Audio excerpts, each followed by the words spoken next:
I'm sure many of you are currently cooped at home due to the virus. I realize that times are tough, but all we can do is make the most of our current situation. So I've been making a few deep runs in online tournaments recently. Last week I had a second. The week before that I had a second and a third, playing, just a slate of Sunday tournaments. So we're currently making deep runs, and that is excellent. Also, Poker Coaching Coach, GTO, just won $52,000 in a tournament this weekend, so he is crushing it. So good. I'm glad to hear that everyone is doing great. Today, we're going to be discussing how to make deep runs in tournaments. I see a lot of you have showed up early. Welcome. As Kevin says, if you like this, click like and subscribe. That's right. How do I feel about the various apps like Poker Bros? I feel like you should not play them unless you, want to get yourself in a lot of trouble, either by being cheated, robbed, colluded against, play against bots, raked to death, taken to court, etc., etc. You probably don't want that in your life. So I would highly suggest you do not play on those, and I certainly don't. Okay, so today we're going to be discussing how to make a deep run in multi-table tournaments, specifically online, because I realize all of you are stuck playing online. Realize online tournaments can be very profitable. Why are they profitable? Because you're playing against players who make errors on a regular basis. And you can play lots and lots of games. Turns out if you can play a lot of volume in games that are soft, you can make a lot of money. However, you have to study. A lot of people don't want to study. They just want to play and gamble. You must study. And also, you must put in volume. There's an immense amount of variance in tournaments. And I realize now a lot of these tournaments are now being run where they have many like day one flights. And that's going to result in there being a lot of variance, because if a tournament has 10,000 people in it, you're just not going to win it all that often. So you want to make sure you're putting in as much volume as you realistically can. That said, you don't want to play so many tables to the point that your edge diminishes to nothing. Remember, all you really have to do to succeed at poker is find games you can beat and then put in a ton of volume. But if you, play in games that are too high for you, if you play, or, too difficult for you, or if you play whenever you have so many games going on that your edge diminishes, well, then clearly that's not going to work out.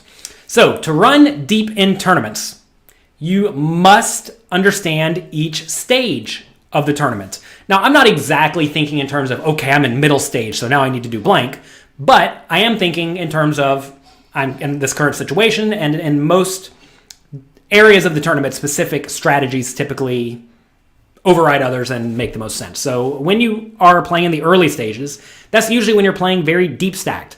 Most tournaments today, the vast majority of them, are re-entry tournaments / rebuy tournaments, where if you go broke, you can re-enter. Realize, though, that should not actually change your strategy much at all. A lot of people think, I either need to get big stack or go broke so I can re-enter. But you have to realize if that's your strategy, you're gambling at a big disadvantage every time you are, gambling with your stack in the re-entry period. So understand, these tournaments are no different than regular tournaments. Every time you re-enter, it's just like you're buying into another new tournament. In the middle stages, that's usually going to be after you can no longer late register. And now you're playing essentially a freeze out at this point. You have whatever stack you have, and you can't re-enter. And this is also where you have to learn how to play the bubble very well. Because you may think, min cash isn't worth a whole lot. But it turns out if you do have a tiny stack, getting a min cash is really substantial. That said, if you have a medium stack, sometimes you're supposed to be gambling to try to get a big stack, and that's going to result in you bubbling sometimes. The late stages, this is where usually a lot of people are going to start to become very short stacked. And in the final few tables, you're going to find that some people play really tight, some people play absurd, and you need to be paying attention and adjusting accordingly. And then at the final table, this is where the independent chip model really starts to become very relevant. You must know how to play shorthanded very well, and of course you have to know how to play heads up very well. Rennis, you love a little coffee. I'm glad you're enjoying it. If you did not know, every Monday, Wednesday, Friday, I have a show called A Little Coffee, where you can get online and ask me all of your questions. I see a bunch of you typing completely random questions that do not apply to online multi-table tournaments right now. And I'm not going to answer them because we have a lot to get through today. But you say, Although I'm a pro, what would I say is the toughest stage of the tournament? And you have to realize that I think a lot of people think, oh, I make it to the late stages a lot, to the final few tables, but then I just don't win very often. But you have to understand that if you make it to the final 30 people, how often do you think you're supposed to win when you get down to the final 30 people? Well, if you're an average poker player, you're going to win 1 in 30 times, right? 1 in 30 is not a whole lot. So you should not have like thought processes that make you think that you should win every time you make a deep run. So you have to be realistic. And I've accepted this as a reality, right? So I think, in general, I kind of have the toughest time playing a 30 to 40 big blind stack. Those stacks are pretty tough to play because you have to play post-flopped with a shallowish stack to pot ratio. So I think whenever you have roughly that stack size, that's usually going to be in the middle stages of the tournament. I think those are probably the toughest to play. And you find yourself in a lot of like feel bad spots where you kind of have to call it off with something like ace queen, or you find yourself on the river in a pretty nasty spot with a low stack to pot ratio and you just have to pay it off. But I think that's usually what I find to be the most difficult. What charts did you use for the Cash Game Masterclass? You should follow the charts that are in the Cash Game Masterclass. They're right there available for you right at the top. All right. In the early stages of the tournament, you can get far out of line to exploit the weak players. Let me give you an example of this. So in this hand, we're playing against a player who is playing a lot of pots, talking in the chat. This player is someone who is clearly here to goof off a little bit. And this player opens, and we have Queen 8 of Hearts on the button with 300 big blinds. Take a second, ask yourself what you would normally do in this scenario. I think a lot of people make a bit of an error, and they just fold. But I definitely think you want to be playing in this situation. Your hand is certainly reasonable, and it can flop pretty good hands. Now, you do have to play very well after the flop to justify playing hands like this, because you don't want to make one pair and just put your whole stack in. That's a big, big, big mistake that a lot of people do. But this is certainly a scenario where we should call, see the flop, realize it costs you almost none of your stack. We're 300 big blinds deep, and usually you're going to end up losing this 3 big blinds, or maybe the 3 big blinds plus the flop bet. You could also 3-bet. I think that is reasonable depending on your opponent's strategy. If your opponent's just going to fold every time or call your 3-bet and then check fold every time, then I think that's a perfectly viable strategy as well. But you do want to be playing this hand.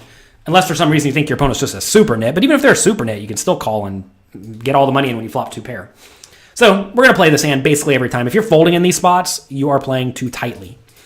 So we do see a 3-way flop. Weak player bets 1,200 on the flop. Take a second. Think about what we do. Type it in the chat.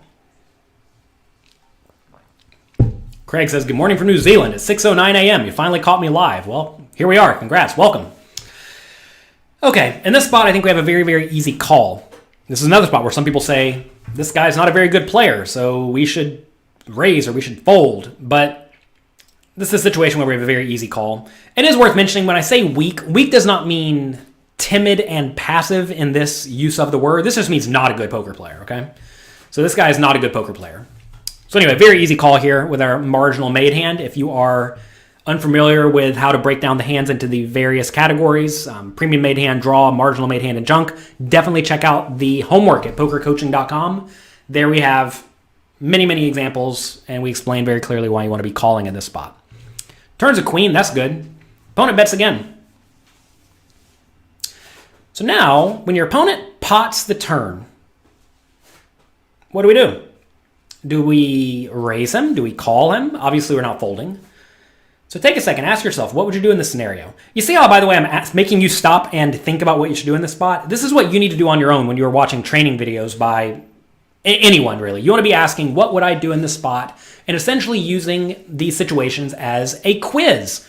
If you like quizzes, and I definitely think you should, check out, again, pokercoaching.com. We have over 800 quizzes where I make you tell me what you would do in all sorts of situations just like this so that you learn to play well. I want you to have the best poker results you can, and learning to think like a good, strong pro will result in you, well, having a much bigger edge than if you don't.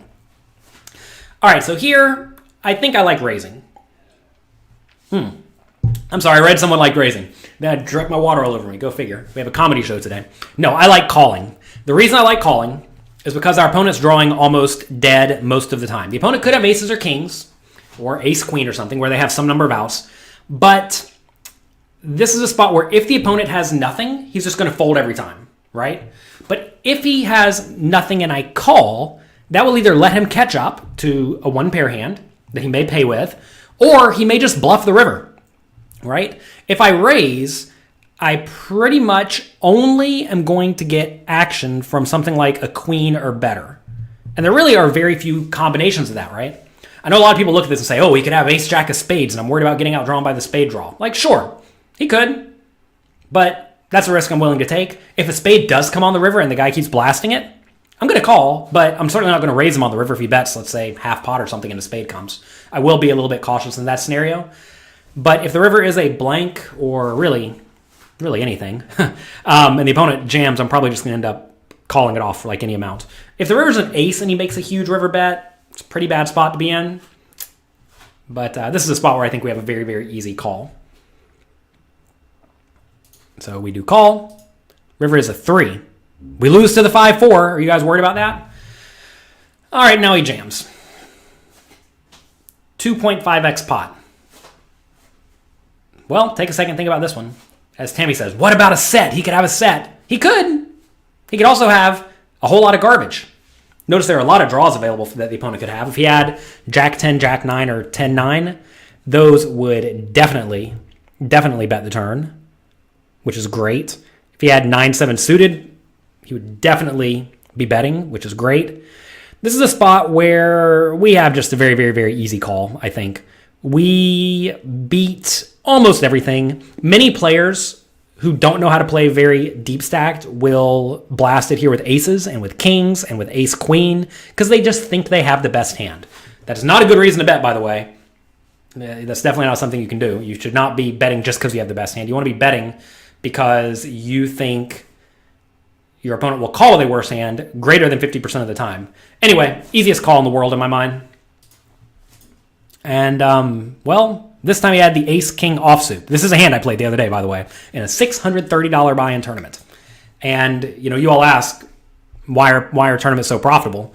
Because people are just doing stuff like this. They don't know how to play very well. And if they don't know how to play very well, then all you have to do is sit there and play decent poker, and your opponents will make detrimental mistakes. So that's good. Nice fun hand. Does he do this with queen 6 as well? He probably doesn't raise queen 6, right?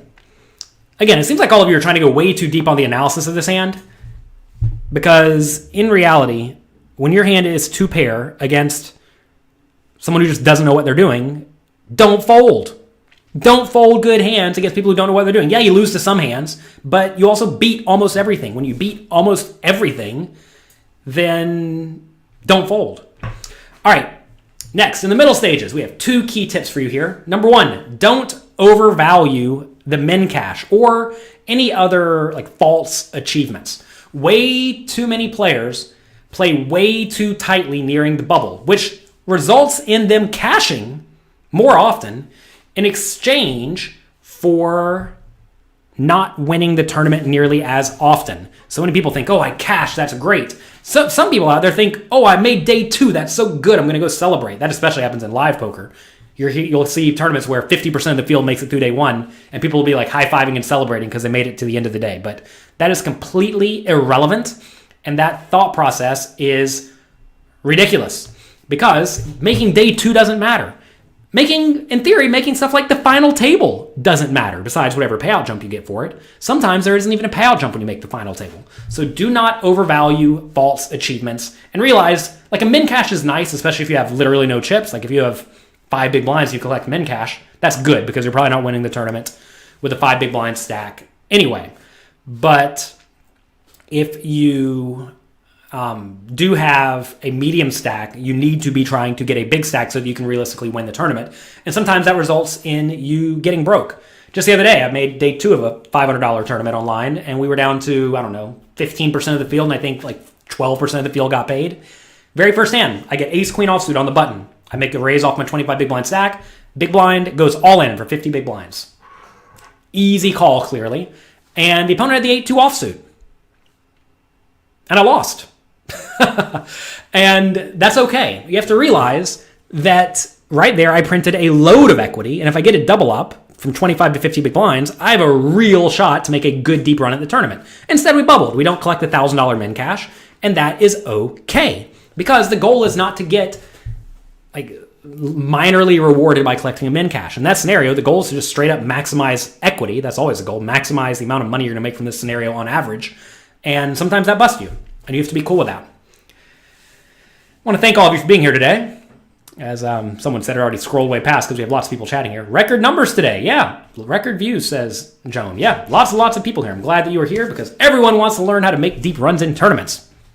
And the easiest way to do that is to stop overvaluing false achievements and getting a min cash. If you all like this, what is this called? A show? This video? Whatever this is. Click like. Click subscribe. I would appreciate it. All right. Next, you have to understand stack size adjustments. And realize that as your stack gets shallower, you should open raise wider from early position because position is less important. And when 3-betting, the high cards go way up in value and then the speculative implied odds hands go down in value. You will find that you should not play the same ranges from all positions based on stack depth. I'm going to show you that in just a second. Let's take a look at a few hands pertaining to min cashing. Here we have a situation where folds are under the cutoff. We are on the bubble in a tournament. Perhaps not the exact bubble, something like that. This is a situation where when we have 20 to 30 30 big blinds or less, something like that, our decision is very, very easy. We go all in. Easy all in here. What a lot of people do wrong is they think, all right, I'm just going to call and try to collect my min cash. Now, if there are like 6 players in the tournament with 1 big blind and you're 2 away from getting in the money, yeah, you should probably call here. But if everyone has a reasonable stack of like 8 big blinds or more, you really do just need to shove in this scenario. That is the only play. This is a spot where the cutoff should be raising with a very wide range. And you want to capitalize on that and just jam and collect the pot. So easy, all in this scenario. And this time the opponent folds. Here I have another one. Folds around us. We are on the stone bubble here. Well, this is an interesting spot because now your play really depends on the presence of the other short stacks. So this is a spot where if you shove, it's clearly going to be very profitable in terms of chips, but on the bubble, if there are other short stacks at the other tables, this is actually going to be a very easy fold. If you get out a shove fold chart, then it's going to tell you this is like a no-brainer all in. But on the exact bubble, if there are other short stacks around, this is going to be a fold. Now, if we were, let's say, at a final table, and these are the stacks we're looking at, notice we have the shortest stack by a mile, right? We have 5 big blinds. Everybody else has, 16 or more? This is a spot where we should definitely go all in. So you see how, if there was another short stack or a few shorter stacks in a tournament on the stone bubble, or if there was a player at the table with 3 big blinds, this would be a very easy fold. But because there is no other short stack, and we are the short stack by a long way, this is a very easy all in. So this is a spot where your play is heavily dependent on the other people in the tournament, and you have to be paying attention to that. You cannot just focus on exactly your chip stack and think that that is how you win at poker. You have to understand the payout implications and how to adjust accordingly.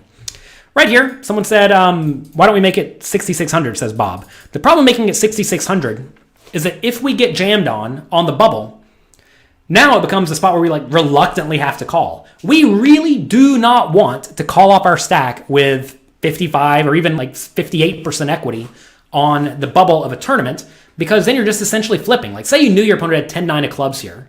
You would much prefer the opponent just fold. You do not want to make it 6,600 and let the opponent call or let the opponent shove all in and then I have to call. That is going to result in us winning chips but losing money. You want to make sure you are making money. And whenever you are in this scenario, you want to make sure that you make the play that wins you money, not necessarily chips. Obviously, if you're playing to win chips, then you'd play the hand very, very differently. Okay? Good.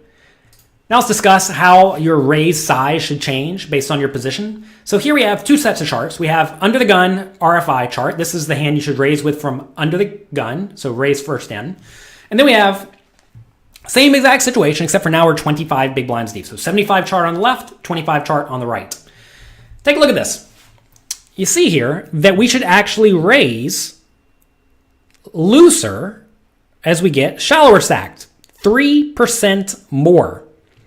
Which, you may say 3% isn't a whole lot, but a 3% increase to 14% or 13.7% is something like, what, 18, 20% increase? Something like that. So we get to raise with 20% more hands from the earlier position.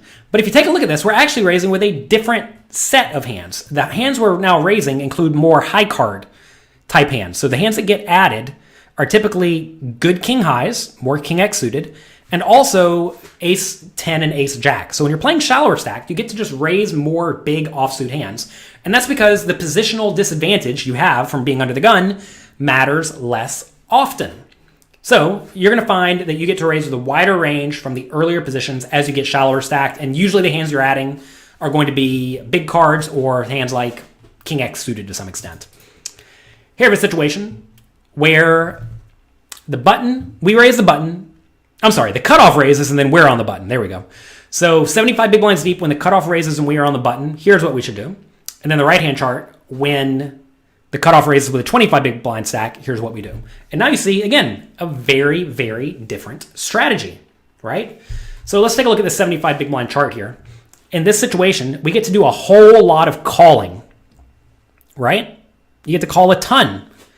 And you get to call with all of these reasonably strong suited connected hands that flop well. You get to call with all the small pairs. And that's because these hands flop incredibly well. You also get to call with a lot of the good big cards. Compare that over here, though, to this chart. You see now you are doing a whole lot of 3-betting and jamming with those exact same hands that you would have otherwise called with when you were deeper stacked. And that's because these big high card hands just have a lot of equity.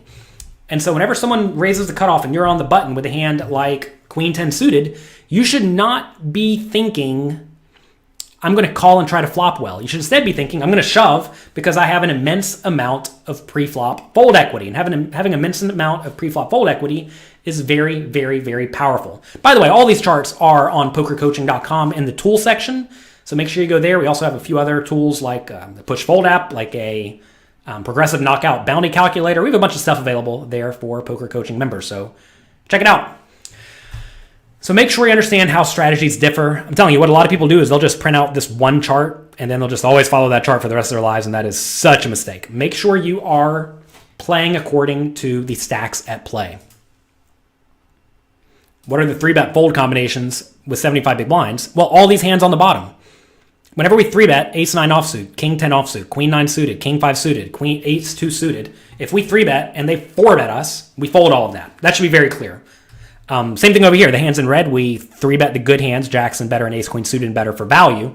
And we 3-bet ace 9 offsuit and king 6 suited as a bluff. Why would we just call with pocket aces instead of 3-betting or jamming? When you get shallower stacked, you actually do not need to re-raise the absolute best hand. And the reason is because your opponents are in very, very bad shape.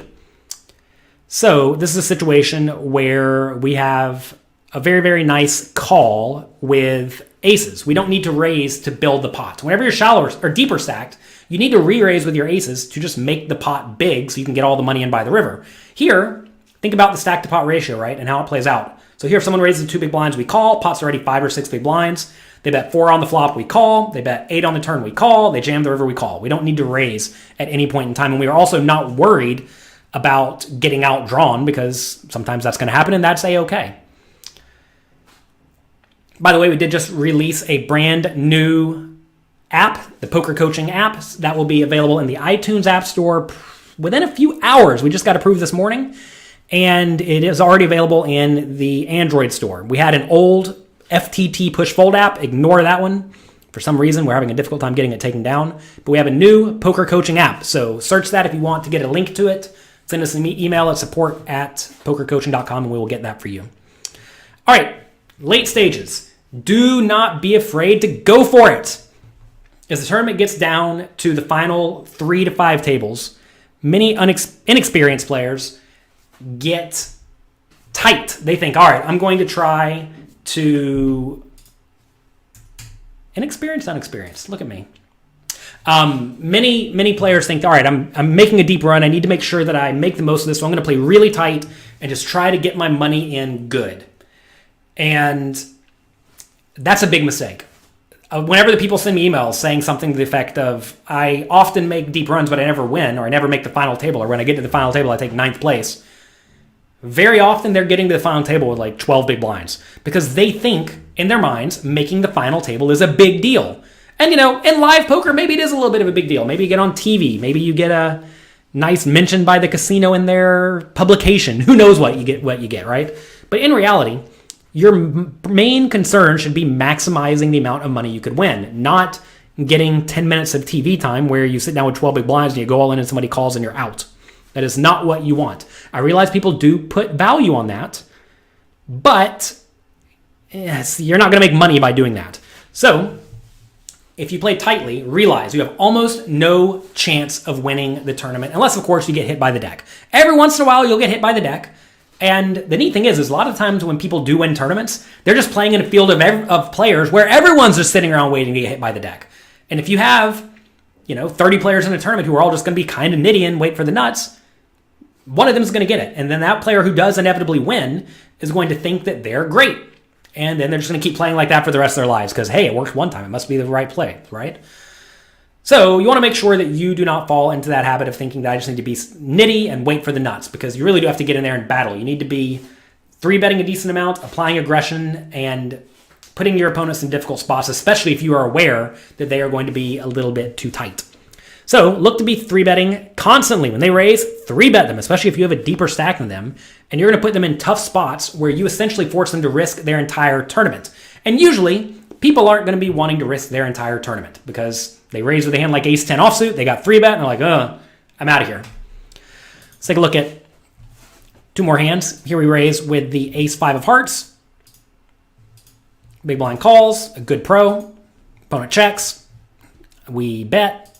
They call. Turns a queen. They check. And now we have to ask, what should we do in this scenario? While I'm waiting for all of you to tell me what you're going to do in this scenario, click like. Click subscribe. You all tell me we're almost at 200 likes today. I'm glad you're liking this content. Vulcan says, head over to the GG Poker Online final table. You watched an hour of it and no one was jamming at all in the final 6 players. Yeah, because they're probably nitty. They wanted to sit there and wait for the nuts. All right, so in this scenario, I think we just need to go for it. We need to be bluffing. And you don't really love this spot because it's very easy for your opponent to just have a 2. But at the same time, do they really have all that many 2s if you think about it? The 2s are most likely to play are ace-2, which we block very hard. Only ace-2 of diamonds is available, right? And they could have maybe king-2 suited, queen-2 suited. Queen-2's blocked now. But not a whole lot of 2s are available. So the opponent almost certainly has a 6 or ace-high. Maybe a pair. Maybe like pocket 8s or something. So this is a spot where I think we need to go for it, and I'm going to be double barreling and then also triple barreling, because how would I play aces, kings, a queen? Well, I would definitely bet the turn, and I would definitely jam the river with this stack to pot ratio. So I definitely think we must bluff in this scenario, and we want to make sure whatever bet size we use on the turn gives our opponent a reasonable price to call the turn with a somewhat wide range, but then also does not give our opponent great pot odds to call a river bet. What a lot of people do wrong here is they'll bet something like 800 on the turn. That'll leave the opponent with like 1.3 million into a 2.4 million pot going to the river. And then there's okay, I only have to call whatever it is, 40% pot, I guess I call. But notice when we bet 140 and the opponent calls, now the pot's 1.7, and now we can jam for the size of the pot on the river. And that's going to put our opponent in a really, really nasty spot. Now, the 2 is actually a really bad card to bluff. That said, I think we still need to do it. This is one of these scenarios where we can apply an immense amount of pressure, especially with 26 people left in a tournament. Most people just aren't looking to make a big hero call off here with a 6. And the vast majority of the opponent's range here is going to be a 6. So if the opponent has worse than a queen, they're probably going to fold to a jam. Unless they're a calling station, of course. Now, if you're against someone who's just going to call every single time with ace high or better, then yeah, obviously don't bluff. And the tough thing about playing poker here is that you don't actually know if the opponent's a calling station or not. The thing is, a lot of people think they have these great reads on their opponents, but when you're playing online poker, realize all you have are your heads-up display stats, and some sites don't even let you have those. So this is a situation where I definitely think we need to bluff because the majority of the opponent's range is going to be a 6. And I think the majority of the opponent's 6s are going to fold to a jam. Now, of course, I could be very wrong about that. Kind of interestingly enough, the opponent also could just have an ace. If we have it as an ace, we chop, and we can get the opponent off of a chop. So I think we get the opponent off of the ace-high chop sometimes, and I think we get the opponent off of 6s sometimes. And that makes me think we have a pretty nice jam on the river. This time we do jam, and the opponent folded. Could the pro float with some backdoor draws with queen X on the flop? Sure, you could have it. I mean, look, Dylan, you got to understand. Everyone always says, but like, couldn't the opponent have blank? Like, yeah, of course they could. They could have anything. They could have pocket 6s. They could have 9-2 offsuit. They probably don't, but maybe they do. Just because something is possible does not mean that it is likely, right? In this situation, we know pretty definitively the opponent's never going to fold a 6 on the flop, right? If the opponent has a 6 on the flop, your opponent's not folding. If the opponent has queen jack offsuit on the flop, though, they're probably going to fold. Now, if they had queen jack of hearts, queen jack of spades, or queen jack of clubs, yeah, they're probably going to call our bet. But notice, that's 3 combinations of hands. They could also have king, queen, so there's 6. They could have queen 10, queen 9, maybe queen 8. So you see, maybe we get up to 12 combinations of hands. So there's 12 queens that make logical sense that we are going to lose to. But think about all the other stuff that we beat. First off, all the ace highs we get to fold when they chop, so that's great. And then I do think we can get the 6s to fold. When I say we beat, I mean the hands that we can get to fold. So the opponent could easily have 7-6 offsuit, 6-5 offsuit, 6-4 offsuit, ace-6 offsuit, king-6 offsuit. All of these are going to be folding in my mind. So I think this is a pretty easy spot to jam because our opponent's going to be folding a large chunk of the time here. Oh, what happened? Did I see what happened? Oh, opponent did fold. Good. Pocket 8s. Hijack opens with 16 players left in the tournament. Take a second. Think about what you like here. I want to thank all of you for being here today. We have almost 1,000 people here live across the various channels. Thanks for showing up and watching this show with me. If you like these, click like, click subscribe. Let your friends know about it. That next time we'll have 2,000 people. So here, what should we do? Well, I think we have a pretty clear decision, and it is all in every single time. You should not 3-bet small. Do not 3-bet small. If you 3-bet small here and get jammed on, it's terrible. You have to call, but it's terrible. You don't want that. Remember, you would much rather just jam here, get your opponent to fold out ace-9 offsuit and king-queen offsuit and queen-jack offsuit and really everything, right? Now, obviously, when you do get called, it's unfortunate. You're going to be slightly behind, but every other situation is not great for you. Another problem is that if we flat call, what's going to happen sometimes is either the guy on the button's going to jam and then we probably need to fold, or big blind's going to jam and then hijack's going to re-jam and force me to fold, which is also bad. So this is a situation where we have a very, very clear all-in. Spots like this are going to result in you going broke in, 16th place some portion of the time, but they're going to result in you winning the tournament way more often. Remember, I don't really care if I bust in 50th place or 9th place. All of those are basically the same in terms of payouts. You may get an extra buy-in or two. The goal here is to win all the money. And plays like this result in, trophies like these. And they also result in a whole lot of 12th place finishes, which you really, really, really don't mind. Because, 12th place is okay. 16th place is okay. So yeah, definitely an easy shove. Some people are saying, oh my God, 25 big blind all in. Yeah. What else are you going to do? There's no other options. Easy all in. Sometimes you get called. Sometimes you win. Sometimes you lose. This guy called. This guy called. Oh, we bink on this one. So that's good. And, realize here, half the time we lose. Half the time we win. And when we win, we make deep runs and win the tournament. When we lose, well, such is life. Move on. You can play a whole lot more tournaments because there are tournaments all the time. All right. So again, to recap, how to make deep runs in online tournaments. Number 1, exploit weak players early. Play pots with them. Don't be afraid to splash around before the flop. And make sure you learn to play well post-flop. Number 2, don't overvalue min caches and false achievements. If you take a look back here at all the trophies, there is nothing back there that said that I took a min cache, right? Actually, that's not true. Let me show you. I have a trophy here for 6th place. I don't know if you can see that. There's probably no way for me to show you this. It says 6th place right here. It literally does. So there's a 6th place trophy. So I have one 6th place trophy. As you see, I'm kind of ashamed of it. I put it behind my head so you can't actually see it. But you do not get trophies and awards and accolades for minimum caching. Maybe you get a link on your Hendon mob or Global Poker Index mob, but that is just not that big of a deal. Please, please, please stop overvaluing that. Tip number 3, understand stack depth adjustments. All the stacks are played differently.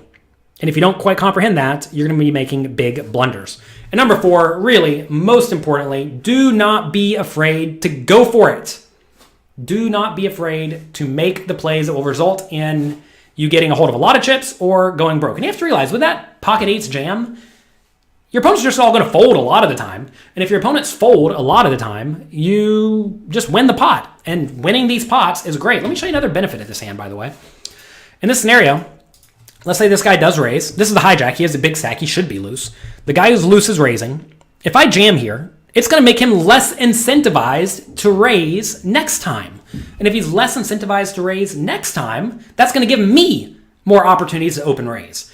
And if I get more and more opportunities to open raise, that's going to allow me to run over the table instead of this guy. So that's going to allow me to use my chip stack to make even more chips or have more profitable open spots in the future. So this is definitely a strong play. The online poker results get reported on Hendon Mob. No, but there's a site called Pocket Fives that keeps track of online results. A lot of online players really want to be, I don't know, #1 player from their state or whatever it is. So please do not overvalue that. Oh, also, by the way, next Monday, May 18th, we're going to be going over final table strategy with a focus on ICM, the independent chip model, and shorthanded play and heads-up play right here again, so make sure you are here for that. But now, I have a quiz for you.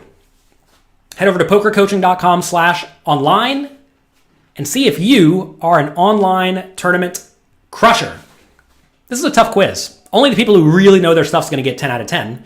And, well, go test yourself. Go play. Go have fun. That's all I have for you today. If any of you have any questions, feel free to let me know. Juan says, hello from Buenos Aires. I hear it's amazing there. Hope you're enjoying it. Michael says, facing a min raise there, you must jam. In the villain spot, he should bet larger. I don't think it really matters all that much for the opponent because he's in a fine spot. But yeah, you just have to be jamming. You have to win some flips to win tournaments. You know, interestingly enough, I have 2 stories for all of you. Then we're going to pack it up for today. We have 2 WPT titles here. We have, well, here, let me see if I can fix this. Is this going to work? Yeah, okay, here, I'll show it to you. Okay. We have this one right here from Foxwoods. Can we balance this? Here we go. You all are going to see that. This says, $10,000 buy, no limit hold'em tournament champion. To win this trophy, I was basically never all in. I just had a lot of chips. I ran over the table, and everything was great. I actually final tabled. I got heads up with fellow poker coaching coach, Jonathan Jaffe, who is like one of the best heads up players in the world. So that wasn't lucky, but I won, so that was lucky. And both of us just had big chips stacks, and we kind of stayed out of each other's way the whole tournament and just ran over everybody. We were never really all in until, well, the end of the tournament. And then we got heads up, and it lasted for forever. So that was that. I was actually never really all in. We kind of just ran over everybody because everyone was too tight. Where's the other one? Here we go. Here we have this one. Definitely not going to be able to see this. Oh, you can actually see this one. Go figure. I don't know how cameras work. Here, this from the Mirage Poker Showdown. And in this tournament, at the end of day 1, I got down to a whopping 6 big blinds. I had ace king all in against pocket 10s, and I lost. And I was sad. I almost didn't even show up for day 2 because it was a Sunday. I could have played online. Good thing I showed up, though, because then I won every single hand. So I have this trophy here, where I never really even got all in. Then we have this trophy here, where I won like 20 all-ins in a row. And you never really know what poker is going to deal you. So please, please, please, make sure you need to know how to play well in all scenarios, because you never know if you're going to be the deep stack or the shallow stack. But I had already studied and I already knew how to play all the various stack sizes, and that resulted in me having a big edge, even with a tiny stack and even with the big stack. And you don't get to pick where you are in tournaments. So many players get shallow stacked and they think, all right, well, I might as well punt it in there and try to get a deep stack. But that's a big mistake. I sat there and I played good nitty-ish, not super nitty, but nitty-ish, short stack play, wait for my opponents to make mistakes, and we crushed them. So yeah, that's that. If you're deep in a tournament, you get scared of big betting. Do I have some suggestions? Yeah, realize you're going to go broke sometimes. You have to play hands. You have to try to win the pot, and you have to not be super nitty. The idea that I'm going to just fold here and wait for a better spot does not apply, especially when you're already in a pretty good spot. So realize you're going to lose sometimes. Everyone wants to take first or second or third, but in reality, if there's 10,000 people in the tournament, it's not going to happen all that often, and you have to accept that. And that means that you're going to be busting in 300th place sometime or 12th place sometimes. Such is life. That is okay. Actually, last week and the week before, there was a tournament online. It had about 5,000 people, same tournament. I took 11th place last week and 12th place the week before, and it's like, we're almost there. Because, first place was, $30,000 or something. Instead, we got 500. And that's okay. We had an edge, we showed up, we played great, and all you can do is just continuously do that. So that's going to be it for today. Hope you enjoyed this video. If you did, click like, click subscribe, head over to pokercoaching.com/online and see if you are a true online crusher. And if you're not, if you already know you're not, well, still go there anyway and test your skills, and maybe you'll learn something. So enjoy that. Good luck in your games. Have fun. Make sure you check out my show, A Little Coffee, bright and early, 9 a.m. Eastern Time, Monday, Wednesday, Friday. I see all of you ask me a load of questions completely unrelated to online tournaments, but there I will answer them tomorrow. We'll have an Ask Me Anything session, 9 a.m. Eastern Time. Good luck. Have fun. Enjoy yourselves.